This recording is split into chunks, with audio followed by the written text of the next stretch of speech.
Bonjour et bienvenue dans cette chronique éco lundi 2 mars 2015. Les résultats de la troisième vague Tempérance sont tombés. En haut du classement, le Brosselia avec son A-, c'est la meilleure note des échos avec le Polaro noté précédemment. Le Pays du Sud de la Félicie a donc eu un 50 sur 60, pareil au point près avec son homologue de l'UP. Les points non obtenus par le Brosselia sont majoritairement dans l'étude des chiffres de Tempérance. En effet, entre les 3 points du budget et les 2 du commerce, le pays de l'UP a manqué au total 7 points dans cette catégorie. Dommage pour un pays dont le RP est celui d'une puissance économique et commerciale.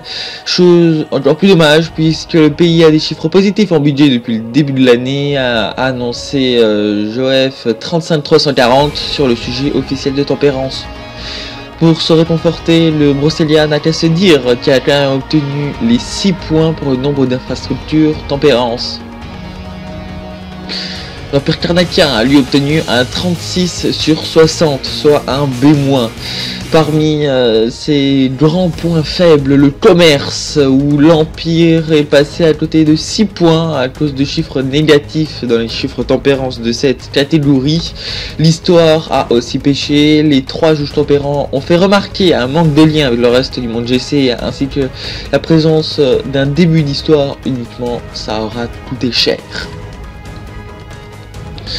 Sakuro a tenu à féliciter les 2 nouveaux lauréats de la notation Tempérance, et vous vous en souvenez certainement, les pays sont notés 3 par 3, or il n'y a eu que 2 notes de révélées.